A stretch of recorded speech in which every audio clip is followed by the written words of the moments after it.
Hi నమస్తే welcome to Mara media నేను మీ కేవీఆర్ ఆంధ్రప్రదేశ్లో ఇక కాకీల కావరం పోలీసుల థర్డ్ డిగ్రీ ఇవన్నీ ఇంకా ఈరోజు అంటే అభ్యుదయవాదులు ప్రజాస్వామ్యవాదులు రాజ్యాంగ విశ్లేషకులు ఇక ఓ గొంతెత్తి అరుస్తూ ఉన్నారు కానీ వాస్తవానికి ఇదే కరెక్టు అని కూటమి ప్రభుత్వం భావిస్తూ ఉందన్నమాట.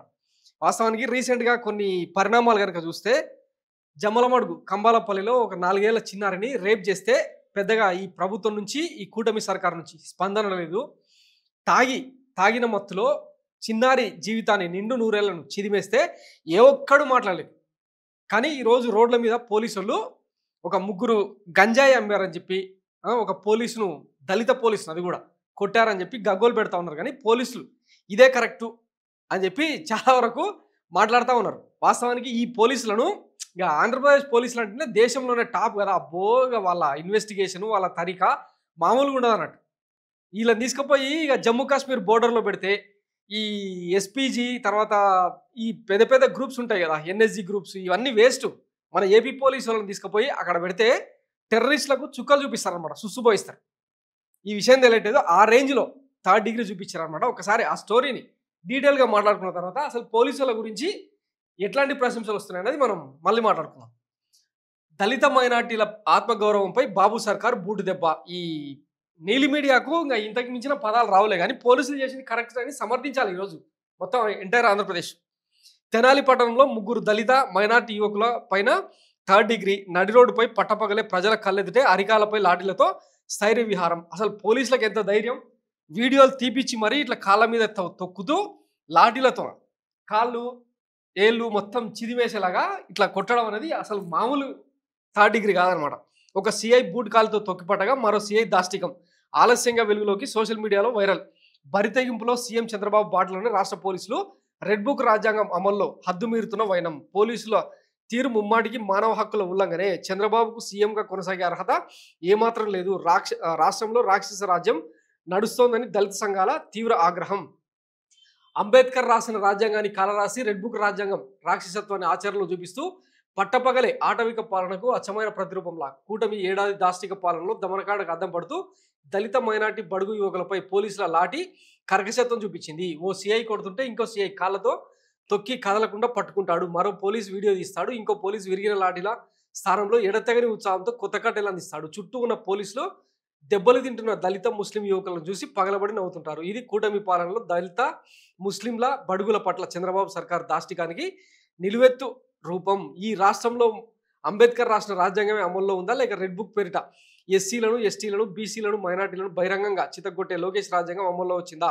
కొట్టి చివరకు లాఠీలు విరిగిపోతే కొత్త లాఠీలు తెచ్చుకొని మరి కొట్టడం స్టేట్ టెర్రరిజం కాదా? ఇది హృదయం లేని పాలన కాదా? దళితులు ముస్లింలు బడుగులు బహిరంగంగా లాఠీలతో చావమోదడమే విజయమని మీరు భావిస్తుంటే చంద్రబాబు మీరు ఈ గద్దెకు అర్హులు కాదు. మీది పాలన కాదు పీడన. ఇంకా ఈ నోటికొచ్చిన పదాలను మొత్తం అక్షరాలన్నిటి రంగరించి ఇక పెద్ద ఉపోద్ఘాతం రాసింది. కానీ పోలీసులకు ఇదే కరెక్ట్ అని చెప్పి మనం సమర్థించాలి. అసలు రోడ్ల మీదనే ఇట్ట వీడియోలు పెట్టి లాఠీలు తీసుకొచ్చి విరిగిపోతే తెచ్చి కొడతా ఉంటే ఇంకా పోలీస్ స్టేషన్లో ఇన్ హౌస్లో ఇంకా ఏ రకంగా నిందితులను థర్డ్ డిగ్రీ అమలు చేస్తూ ఉన్నారు. ఇదంతా నిందితుడు అనేవాడు ప్రతి ఒక్కడు గుర్తుపెట్టుకోవాలి. మన రెడ్ బుక్ రాజ్యాంగం ఎట్లా అమలవుతుందో ఇది ప్రత్యక్ష ఉదాహరణ. రోజు లోపల కొట్టే దెబ్బలు అవేవి బయటికి రావు కదా, అట్లా అని చెప్పి నిందితులంతా రెచ్చిపోయి పేటరైపోతూ ఉంటే ఇక పోలీసులు ఉక్రోషం పట్టుకోలేక ఇట్లా రోడ్ల మీదకి వచ్చి కొట్టిరని అర్థం చేసుకోవాలి. మీరు ప్రతిదానికి ఇట్లా అక్షరవాంతులు చేసుకుంటే తప్పు కదా. ఇక రాజ్యాంగం ప్రజాస్వామ్యం విలువలు వంకాయలు ఇవన్నీ వద్దు మనకు. రెడ్ బుక్ రాజ్యాంగం అంటేనే ఇది. వాళ్ళు ఏం చేసిర్రు, గంజాయి అమ్మిర్రు అని చెప్పి కేసు ఒప్పుకోలేదో లేకపోతే ఒక కానిస్టేబుల్ కొట్టిరు అని చెప్పి పోలీసులు ప్రతాపం చూపించారు. అక్కడ వరకు బాగానే ఉంది. ఇదే పోలీసు వాళ్ళని ఇంతకుముందు చెప్పినట్టు జమ్మూ కాశ్మీర్లోనో లేకపోతే టెర్రరిస్ట్ గ్యాంగ్ నుండి ఏరిపారేసే విషయంలోనో పాకిస్తాన్కి పంపిస్తేనో ఈ సిఐలు ఇద్దరిని ఊచకోతగా వస్తారు. అసలు పట్టపగలు నట్టనడి రోడ్డు మీద వీడియోలో సాక్ష్యంగా ఈ రేంజ్లో థర్డ్ డిగ్రీ చూపిస్తారంటే ఇక టెర్రరిస్టులకు ఏ మాదిరిగా సినిమా చూపిస్తారు ఒకసారి అర్థం చేసుకోండి. వీళ్ళు ఇక్కడ ఆంధ్రప్రదేశ్లో పనిచేయాల్సిన డ్యూటీలు చేయాల్సిన వ్యక్తులు కాదు, వీళ్ళు బోర్డర్లో చేయాలి. అట్లని వీళ్ళకి మనం స్వాగత సత్కారాలు చేసి పూలదండలు వేసి మాట్లాడుకోవాలి. ఇంకా డీప్గా వెళ్తున్నారు చాలామంది. ఇట్లా రోడ్ల మీద సరే వాళ్ళు తప్పు చేస్తే చేసిండొచ్చు, వ్యవస్థలు లేవా, కోర్టులు లేవా, శిక్షలు లేవా, అట్లా కాదు. ఎవ్వడు భయపడట్లేదు రాష్ట్రంలో. లేకపోతే 198 మంది మహిళలు, చిన్నారులు ఇట్లా చిదిమేస్తారా రేప్ చేసి గంజాయి మత్తులో, మద్యం మత్తులో? ఒక్కడికన్నా భయం ఉండొద్దు. ఆ భయం చూపించడానికి ఇదంతా అని మనం అర్థం చేసుకోవాలి. ఇంక ఇక్కడ ఏడున్నారు అసలు మీరు?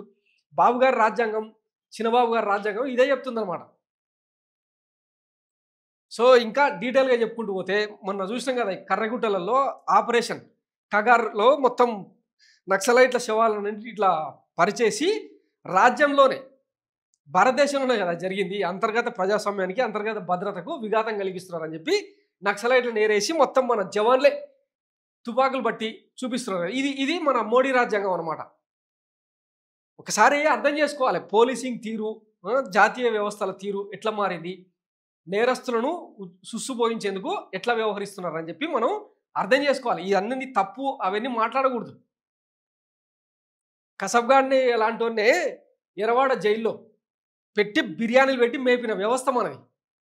అట్లాంటి కరడుగట్టిన టెర్రరిస్టులకే అట్లా భోజనాలు పెట్టి బిర్యానీలు పెట్టి మేపితే ఇట్లాంటి వాళ్ళకి ఇట్లాంటి శిక్షలు వేస్తారా అని అడగొద్దు మనం. తప్పది. పోలీసులు ఇట్లనే చేయాలి. ఎందుకంటే ఒకరిద్దరు రౌడీలను, ఒకరిద్దరు రౌడీ షీటర్లను ఇట్లా కొడితేనే మిగతా వేల కొద్ది మన కూటమి సర్కార్లో ఏమంటారు ఎలివేట్ అయిన వేల కొద్ది రౌడీ షీటర్లు, సిండికేట్లు వీళ్ళందరికీ భయం పుట్టాలన్నా, వాళ్ళలో సుసుపోయించాలన్నా ఇది కరెక్ట్ అని చెప్పి మనం అర్థం చేసుకోవాలి. సో ఇది రెడ్ బుక్ రాజ్యాంగానికి ప్రత్యక్ష నిదర్శనం. దీన్ని మనం స్వాగతిద్దాం. Thanks for watching Mara media. నేను మీ కేవీఆర్. Thank you.